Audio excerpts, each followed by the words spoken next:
He's eternity lured from hour to hour. He's infinity in a little space. He's immortality in the arms of death.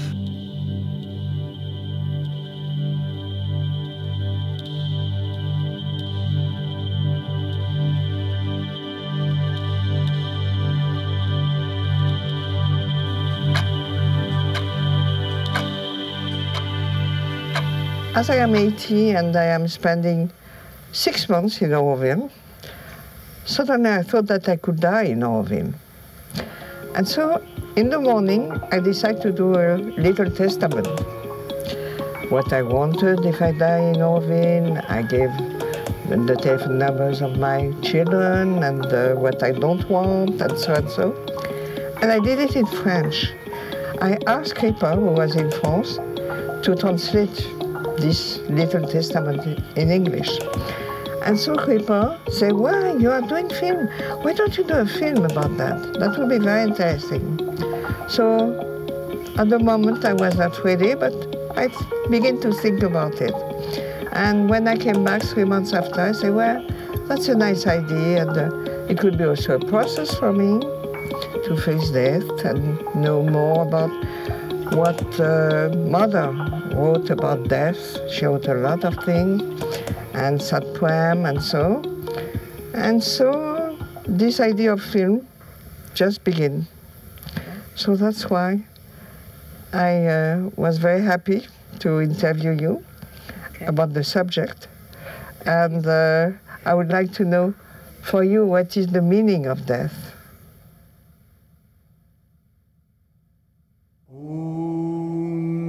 What is the meaning of death? Shri Arvindai Om Namo Bhagavate Shri Arvindai Om Namo Bhagavate Shri Arvindai Om Namo Bhagavate Shri Arvindai. The material or physical causes of death are not its sole or its true cause. Its true inmost reason is the spiritual necessity for the evolution of the new being. For me, the death is part of the life. It's something absolutely natural. We born, we live, and we die. That's all. You know, actually, in our normal Aurovillian lingua, we don't use the word death. When we refer to the mother or to Sri Aurobindo or to others, we say they're passed on or so on. For me, it's nothing to worry about. We all have to go through it. It's just a passing from this state to another state, hopefully to a better state. The meaning of death for me, it's just a new adventure. It's the next stage. Death is a shift into something what we think we don't know. And if we could shift consciously during death, what we call death, then it's not death. Then it is just the shift into the timeless and the shift out of the physical body. The rest is still there. We are speaking for me only of the death of the physical body, because there is no other death.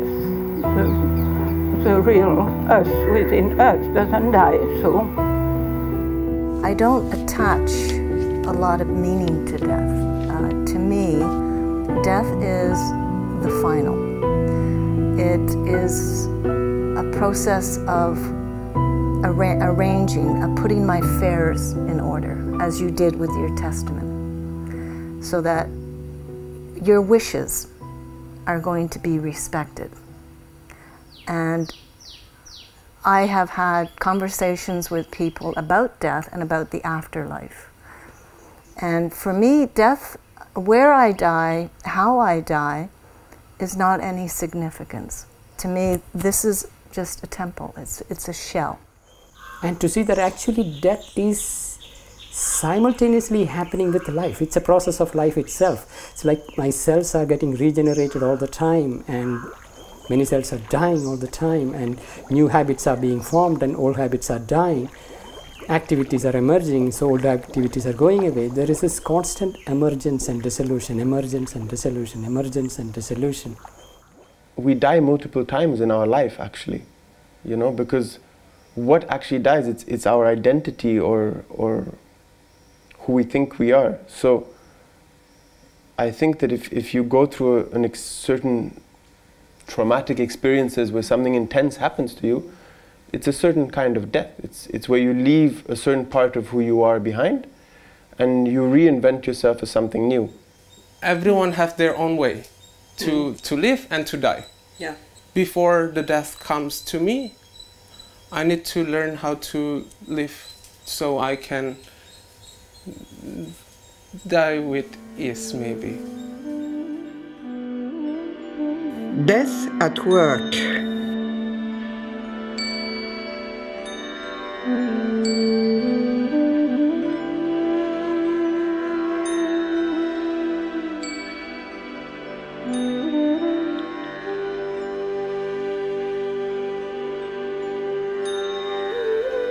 What is this thing called death?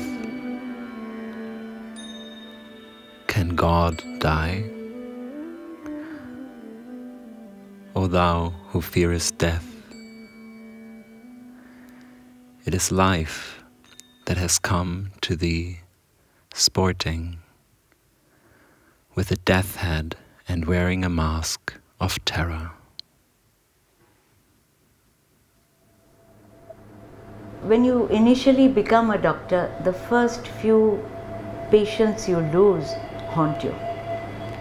It's very hard to cut yourself off from somebody who's suffered and gone, particularly with the younger age groups, with children. It's very, very hard. And you learn to cut yourself off from the sorrow, the recurrent remembrances. You learn to put a window. Otherwise it breaks you. And then over the years you develop a veneer. All doctors develop a veneer. You have to. And here, the care that is lavished subsequent to death reminds you that it's just a passage. It's not a permanent loss. It's a passage.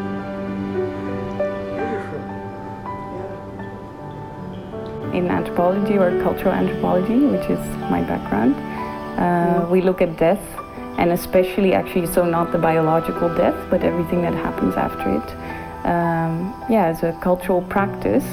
And we sort of try to understand how in different cultures, different ways of dealing with death, how they impact our own process as individuals, how they impact the communal process of dealing with death.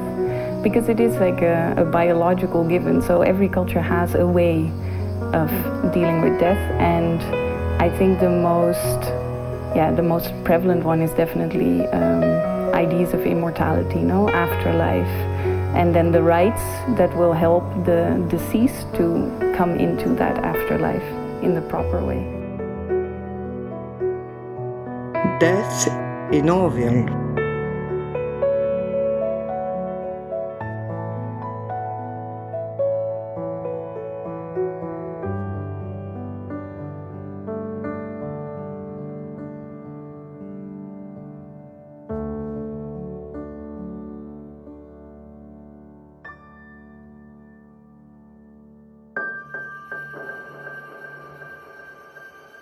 A new form must be created, a new harmony and parity made possible.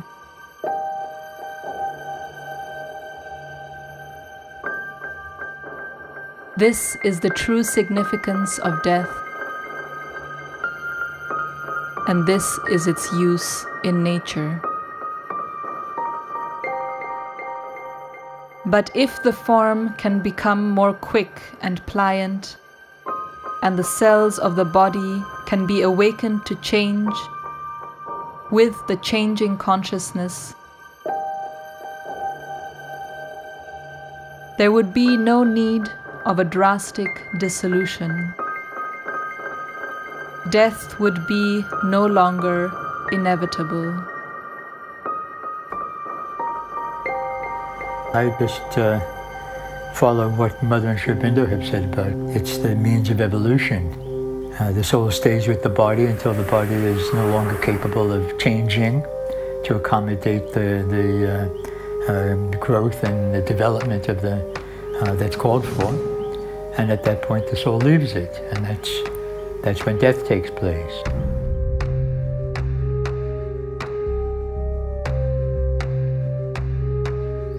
I remember the first person that died in Auroville. It was all quite a shock for all of us because somehow we never thought anybody would die. So we were in a village where nobody had died, so death didn't really exist.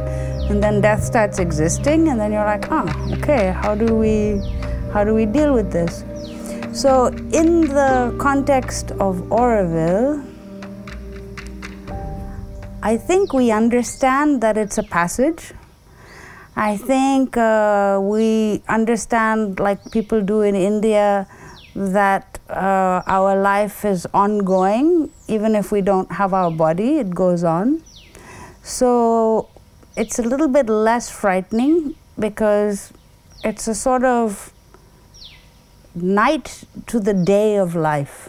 If you judge your own life and you go, my life has to have meaning, I need to have accomplished something, then you always feel that you haven't accomplished enough. So death becomes something scary because maybe you don't manage to complete what you're doing. When life is lived richly and fully, death, that closure, becomes something very beautiful, a beautiful offering.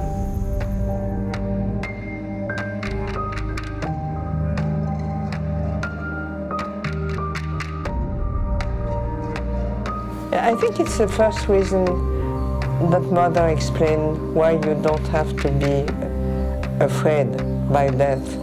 It's because you don't know when, you don't know how, so you just have to be open and just live what you have to live. Yes. But don't be frightened, yes, because you don't know. Yes, yes.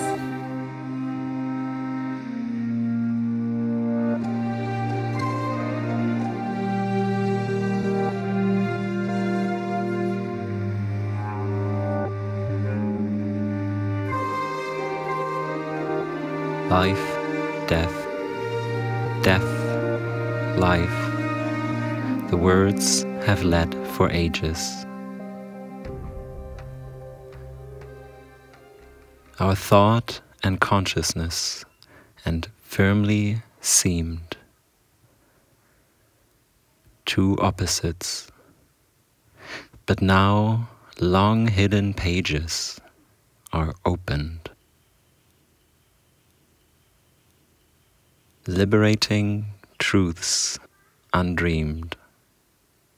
Life only is, or death is life disguised.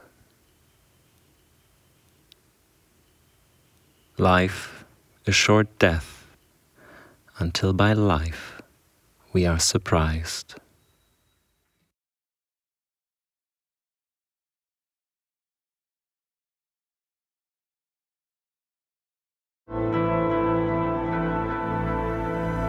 Do you think in Auroville there is a different view about death? I don't think there's an Auroville view of anything, actually, for better or worse. There's a standard Auroville line on certain subjects, but if you talk to individuals about almost anything, you get different opinions, and something like that is going to be totally individual. Yeah, I suppose that Aurovillians who have had, who are familiar with Mother and Aurobindo, either through their writings or through any other way, have a different view of death than people who have a more distant contact with them, or no contact with them.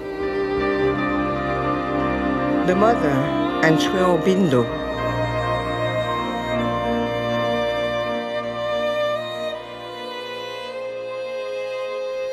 First of all, when I was a child growing up in Auroville, we really assumed, for example, that mother would never leave her body. And I remember having this experience of, oh, so now mother can be everywhere. That was what I thought as a child.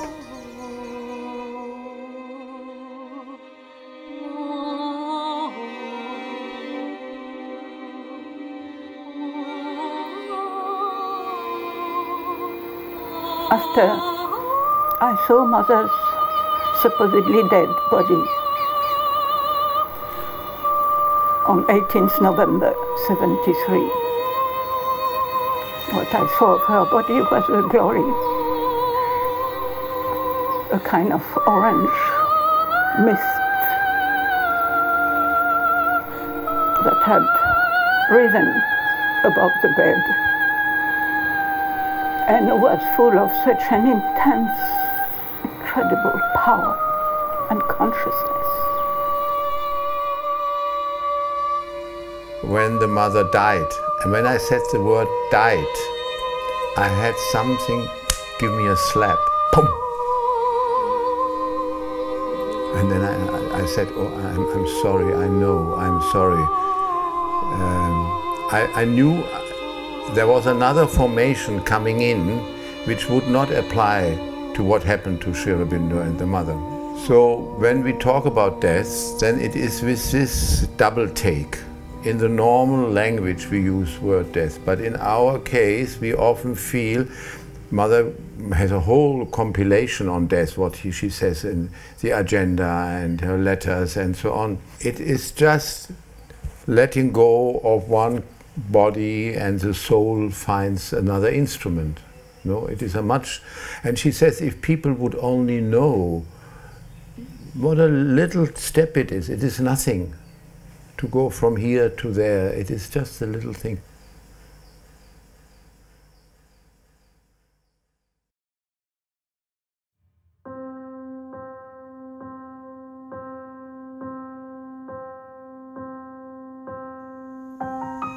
And we have this whole epic poem of Savitri by Aurobindo where conquest of death.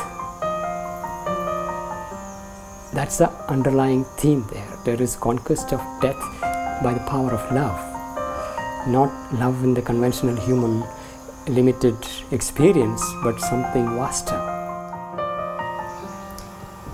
Je nous convie à être en connexion avec les fleurs qui vivent tout simplement très paisiblement.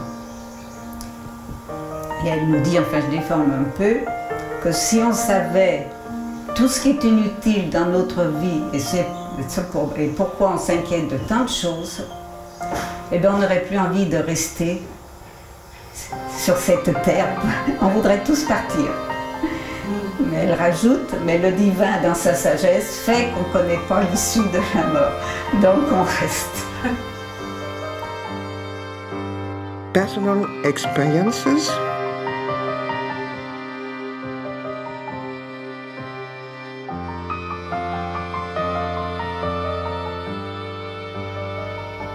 I have the experience quite convincingly that consciousness is not, consciousness is separate from the physical, and there's no reason to imagine that when the physical leaves, the consciousness does anything except continue where it has to go.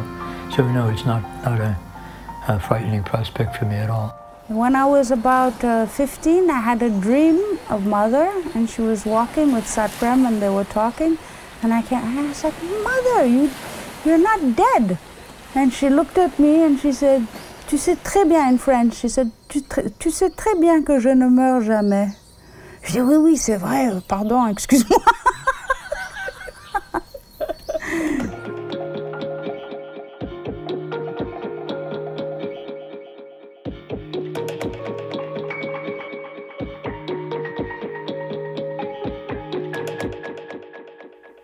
Death is but changing of our robes to wait in wedding garments at the eternal's gate.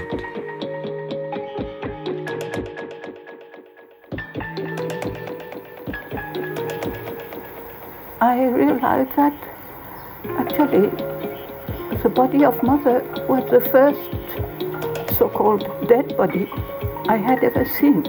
So my first impression of death, regarding even the body, and the new kind of death that can now happen thanks to the evolutive action done by both Aurobindo and Mother, was that glorious body and the effect it had on my own being, including my body, I found out later.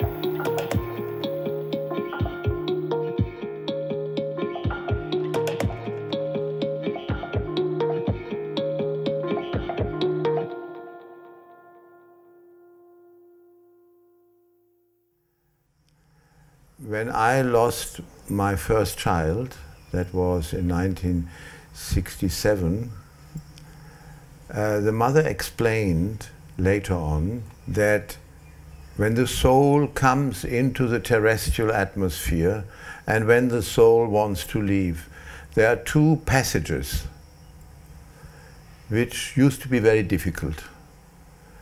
In previous centuries, the birth of a child was always connected with labor pain, with crying, with suffering.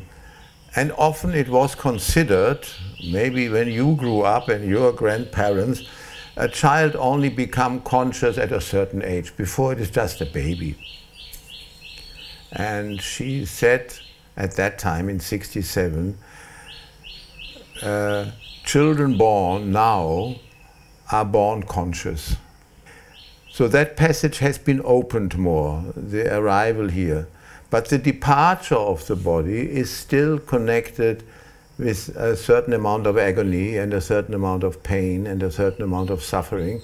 And she says she is working on it. So how to get in harmony, how to not cling too hard, how to allow the soul to leave when the time has come, this is our work. You know?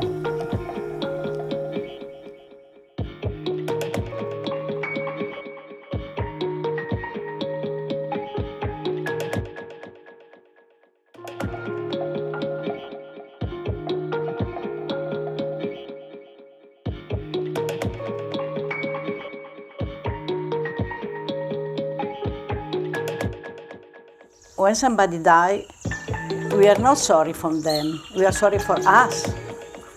Because the people who die, die. They don't have any problem. We have a problem, but that is totally egoism, nothing else. I know your son died. At what age did he die? He was 7. When he was 7, and strangely again leaving the body, because that particular morning he came to me, that particular morning around 7 o'clock. You know, he was asking me why they don't allow me to go to Mathur Mandir to meditate. Then I asked him, do you know what is meditation? He said yes. And he said, folded leg and sat and closed his eyes. Then I laughed at him. I will not know what is going to happen. Then at 10 o'clock in my office, I come to hear my son now drowned right there in the Aurora Dam. See, he was so perfect, and the soul wanted, of course, as an emotion, I had a lot of attraction, one may cry, this, that, but he left that day. Definitely, the soul wanted to live that day like that model. And you accepted? But in the beginning I was suffering. Till today I am suffering, that's a different, that is a different case, a different issue. But I have accepted in one way.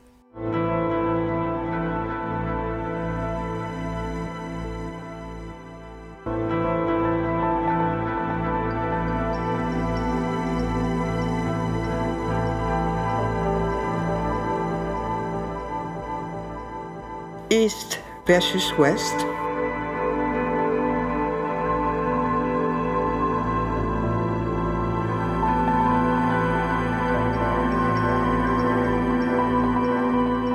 Shall I accept death, or shall I turn and wrestle with him and conquer? That shall be as God in me chooses. whether I live or die, I am, always.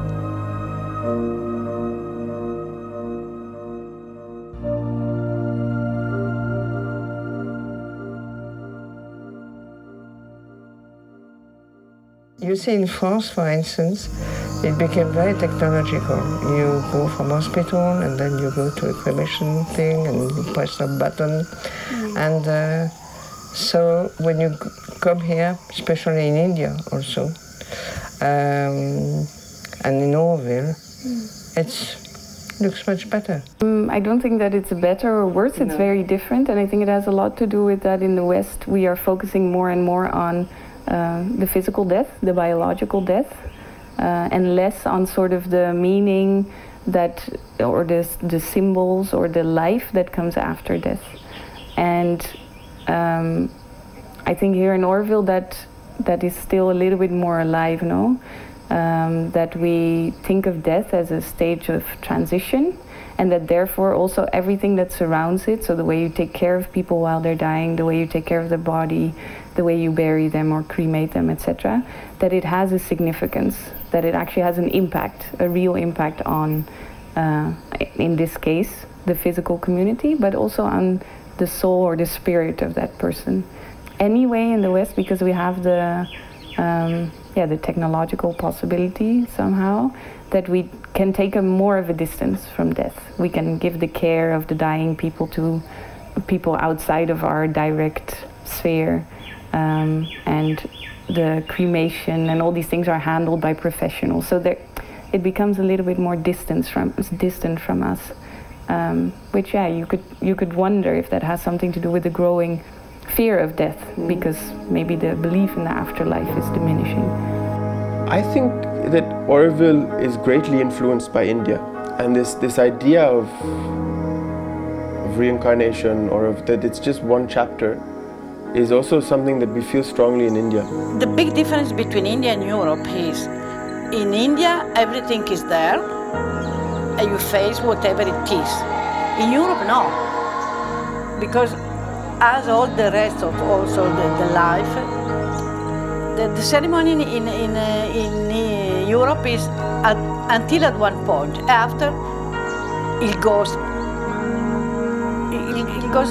separate, alone. You are not there with the dead. You are not there in front of the dead. No, you are. Everything is. It's like there is a screen. It's cut. Here, no. Here you are there until at the end of the story. So the approach is completely different. Not only in the villages, all over India. In a way, you celebrate the passing of somebody who's older and has lived a full life. Here it becomes a bit more of a show. You have crackers and you have these large flower-laden fires and lots of noise. And in Auroville it's quieter, more internalized, much more, much deeper.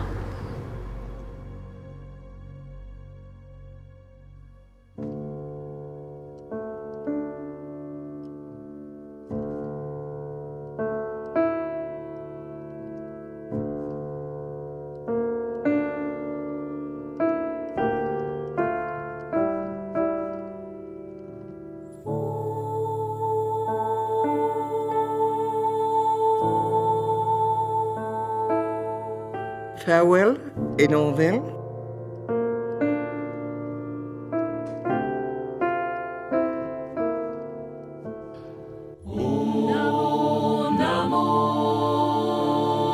Death is the question nature puts continually to life, and a reminder to it that it has not yet found itself. If there were no siege of death, the creature would be bound forever in the form of an imperfect living. Pursued by death, he awakes to the idea of perfect life and seeks out its needs and its possibility.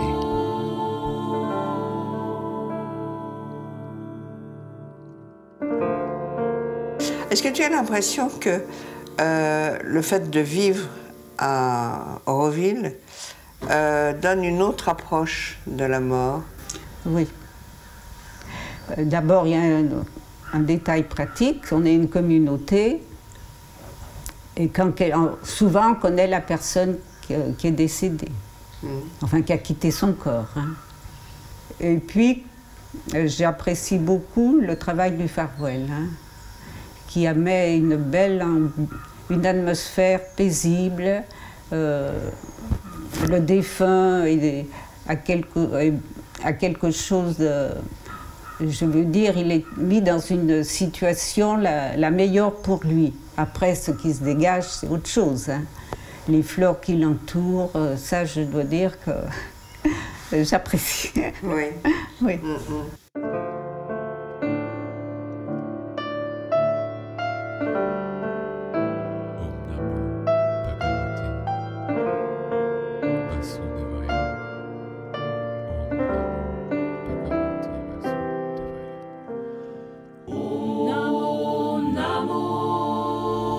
Conventionally, when you come from the normal society, death was associated with a lot of pain and sorrow, loss. Here it was kind of fullness, a completion, an offering. Beautiful.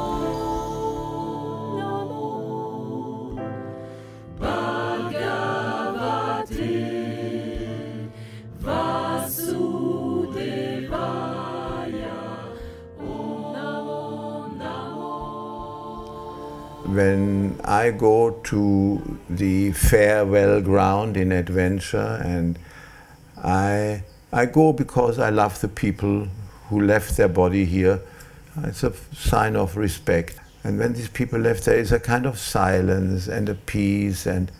But as a collective, we are still in the middle of some strange Christian hang-up, mourning, crying, so sad. I always feel very uneasy. In Northern Europe, at least, in societies that are a bit more individualistic, and maybe a few of them also have a Protestant background, that mourning also becomes quite internalized. There's not so much outward expression as you see in other cultures. And there's a really interesting anthropological question there about do you suffer in a different way, basically? And also somehow, of course, the question like what is more healthy or what helps you process? And the thing is, we just don't know.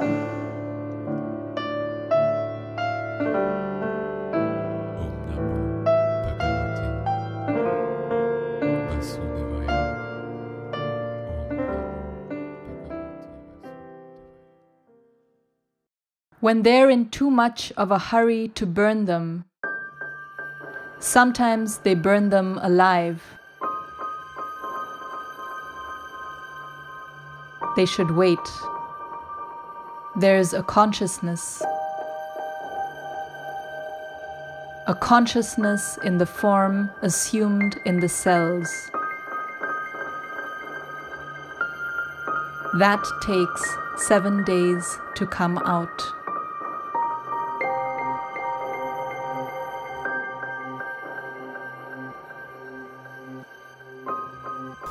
Alors c'est une chose qui est aussi importante et pratique pour nous, c'est que dans ce passage de la mort à la vie, c'est les expériences des gens qui sont brûlés tout de suite après leur mort, les crémations. Il y a une très grande souffrance, et là-dessus, elle le répète, et elle est très affirmative, qui a la conscience de la forme du corps, qui dure en moyenne 7 jours. Et là, je crois qu'Auroville, on en est conscient, à moins que la famille demande de les brûler tout de suite. On ne se précipite pas quand même à brûler les gens ou à les enterrer. Et ça, je crois qu'il faut que, enfin, au faire voir, ils en sont conscients.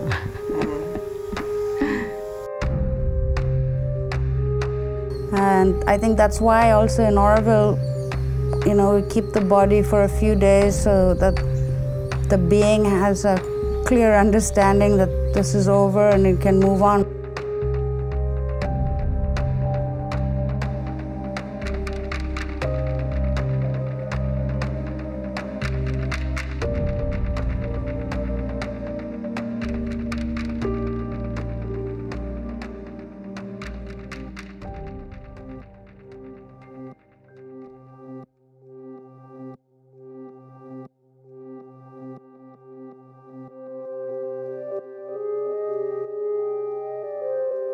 Respecting that in Auroville we say no religion, you know. So, and then as a Aurovillian living here and with respecting the charter and Mother and Aurobindo's philosophy, we are also, you know, we don't carry all these things here. For yogi, the people who went, or we all believe that he is carrying, they have to be, yes. But other, what we call it, agala maranam. Agala maranam is death happened like that, unconsciously, or accident, or you know, and you were suffering with kind of cancer or that for 6 months. No use to keep him another 7 days. There is nothing, because he already dead by his disease, by that he is dead, and he kept the body to prolong because the soul did not leave it that time. So we don't have to apply Mother and Sri Aurobindo theory for all sort of people. We should, this is typical, this education we teach. You know, you take somebody said, there, see the line, oh mother, oh, not all that. I will not agree with that. Maximum 2 days if you like, and 3 days at the most, because body decay, smells. What's the point of putting in the ice and preserving it, and you know, then the body is becoming like a, you know, fish kept in the ice, no use. And it takes time to burn it. When it is fresh, it burns better. You don't need to put 10 kilos of ghee on it, maybe 2 kilos is enough.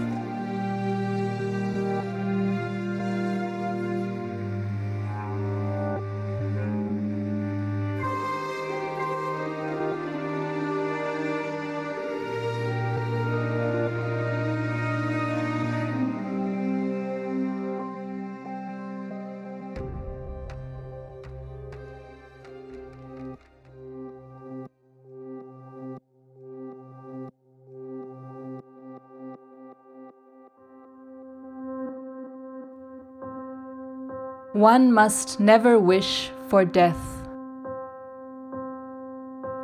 One must never will to die. One must never be afraid to die. And one must will to exceed oneself.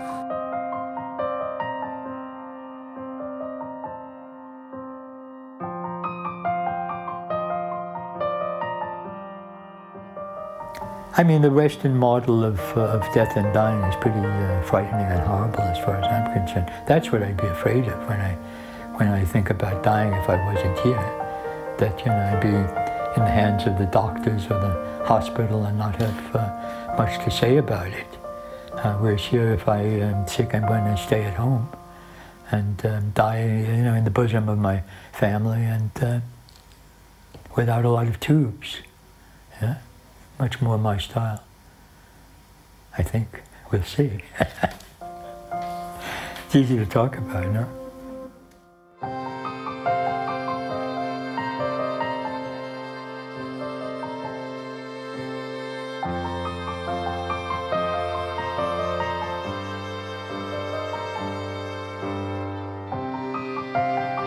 Technology and illness.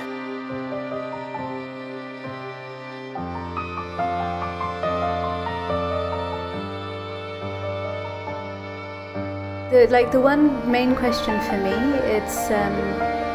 it's about technology and science and medicine, and where does this come to play with death? Seeing my friend who passed away with cancer, she had 6 years after being diagnosed of life, and she had many operations and treatments in that time. Towards the end, I saw her relying a lot on medicine to make her comfortable. you know, and it was always one medicine after another, and at one stage she had like 6 tubes coming in and out of her. I question how I would be if I was in that situation. You know, part of me really just wants to be with nature and whatever naturally happens to me to surrender to that. But then we live in a society and an age now where technology and medicine is part of us.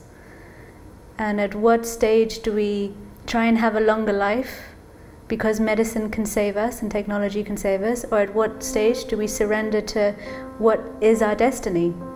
What is our destiny? So it's a personal choice. Finally, it comes down to the person. If you were to ask me as an allopathic doctor, then we sign a bond when you become a doctor to nurture life despite any odds. So it's our duty to carry on with all those bloody machines. I'm sorry. Those machines are a headache. We are dead against them. But it's our duty. So if you come to a hospital area, the doctor is liable to medical negligence if you don't try and revive. It's your duty. Unless the patient has given a DNR, do not resuscitate. It's there in every country, including in India. But when that person is beyond a certain level of awareness and is not able to insist that I do not want this, then it's up to the relatives to decide. And very often the relatives say no, carry on. Despite the fact that you know there is no further, you can't go any further. Nothing will help. Nothing is going to help. The patients insist, the families insist, carry on trying. You spend so much money and energy, and it's so unfair for the patient to be hooked up to all these beeping machines and pipes and tubes. It's a horrible way to go, but it's okay. So there have been many patients in Auroville in the recent past who have suffered and gone with cancer, etc., who came back home from the hospital and chose to go at home despite whatever discomfort. There were others who chose to go into a hospital at the last minute and go in the ICU. I mean, that's a horrible way to go. You're at home, you may have some music on, one of Sunil Das' beautiful pieces.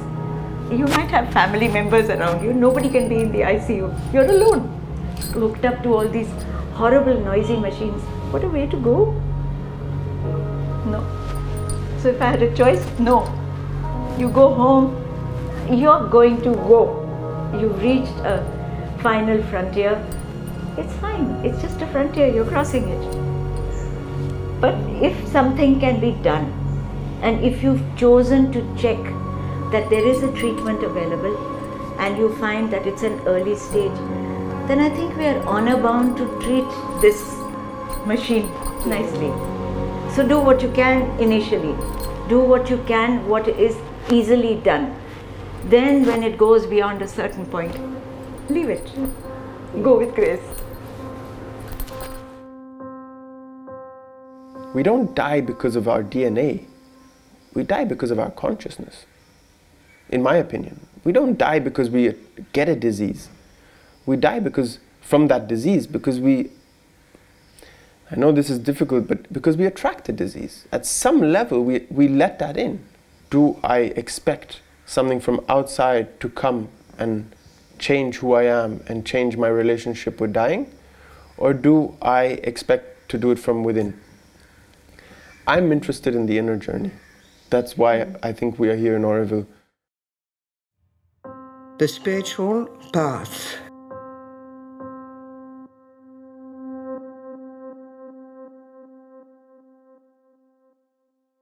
Death comes in many forms. There is thousands of forms, disease. Now it is the latest coronas, this China thing. Then one have to do a little bit of why, how, what makes. Then I would connect all the thing with the karmic theory, karma theory. Individual karma is there, a village karma is there, a nation karma is there, and the world karma is there. How we deal with that thing. It's a karmic thing. If we can, that's why I say everything has a root of a problem. To get out of all these experiences, finally, more and more, each one has to take up his part of becoming more conscious, more conscious, more conscious, and out of that we come, after a longer period, into some truer possibilities, and finally in a truth consciousness which will organize the earth life. That is what Sri Aurobindo and Mother also are telling us, and I think when we look exactly at our own experiences, then we can see that is necessary. We can die any time, and I was thinking about a couple of situations that I experienced here in Auroville about the process of 3 individuals actually that were given basically a death sentence, because we're all going to die. That's a given. And when I say a death sentence, they were told that you have so much time to live. And it's what we do with that that's more important to me than death itself. I would hope that if I was given a death sentence, that I would do it in a curious way of reflection of how my life has been. I have personally, I can say right now, I don't have any regrets of my life. I would have done certain things differently, but I don't have regrets. What would you like to know about death?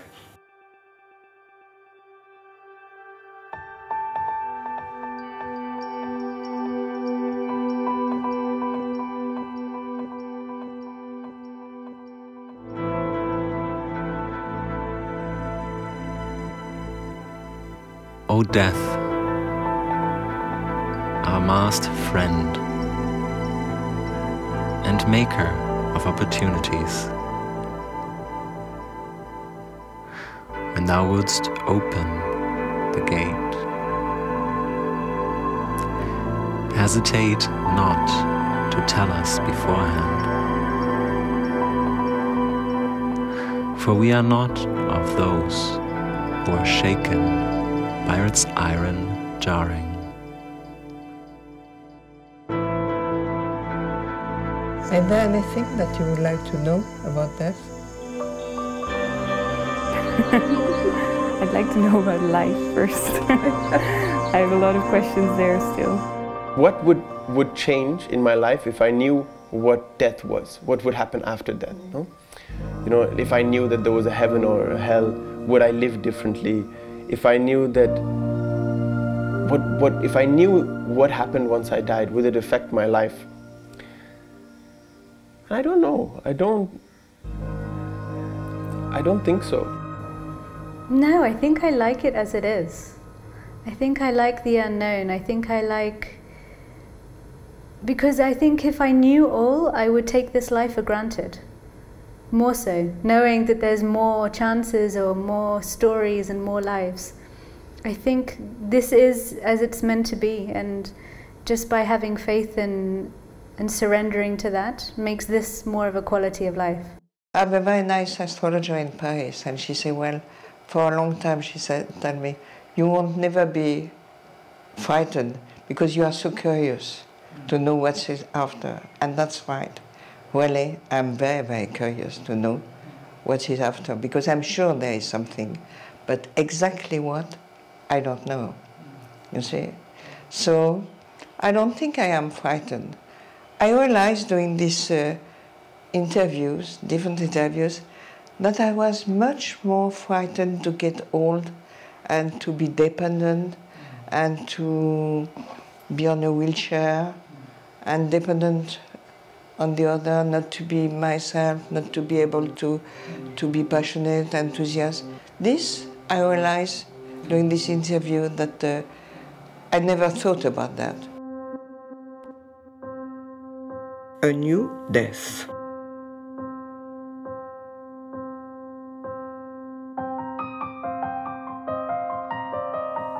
The quarrels of religious sects are like the disputing of pots, which shall be alone allowed to hold the immortalizing nectar. Let them dispute. But the thing for us is to get at the nectar in whatever pod and attain immortality. You say that the flavor of the pod alters the liquor. That is taste. But what can deprive it of its immortalizing faculty?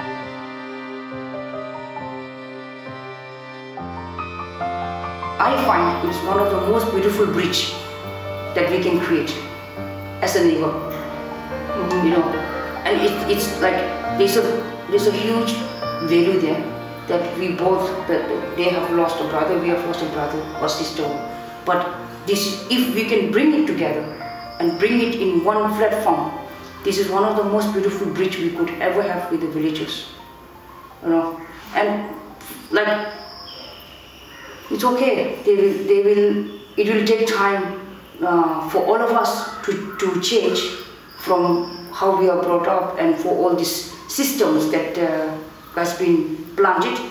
But we generally, we have a different concept of living in Auroville, is to create human unity. So human unity can be also applied here. First, bridge with your neighbors. You know, there's so many different types of, there's I think 56 nationalities of Aurovillians who live in Auroville. And obviously with that comes different cultures, different practices and different views. So I think what I'm hearing through some of the interviews we've had and what we've seen is how to make a space where all of these can be held. You know, do we need to just hold all of these, or do we need to co-create something new with all of these inside? So maybe this is where Auroville comes in for this, the city of dawn, the city the earth needs. Maybe we have to co-create a space where everyone can live in human unity and die in human unity. We are all different. We all came here in different ways. We all live this yoga to different levels of understanding and of experience, and it's perfect like that. We are a whole, where everybody is needed the way they are. And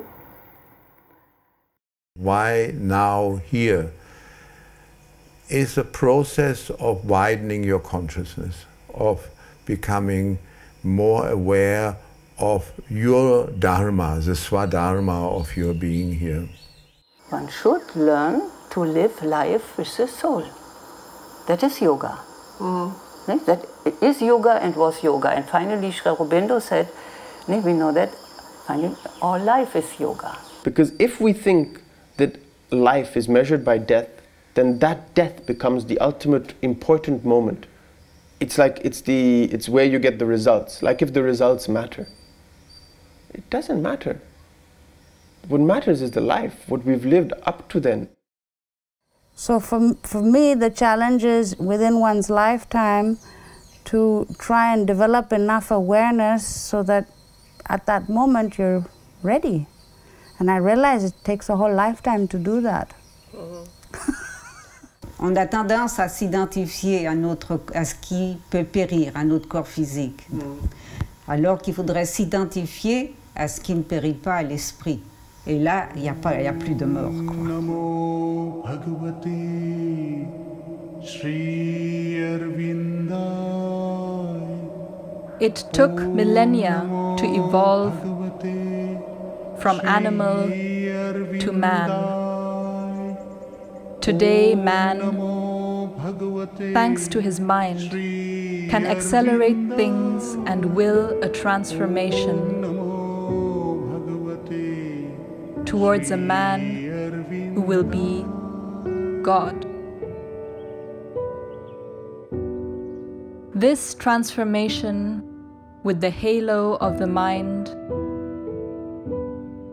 through self-analysis, is a first stage. Afterwards, vital impulses must be transformed, which is far more difficult than, most of all, the physical. Each cell of our body will have to become conscious.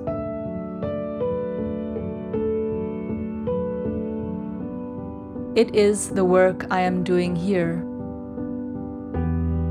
It will allow the conquest of death. It's another story that will be future mankind. Perhaps in centuries, perhaps sooner. It will depend on men, on peoples.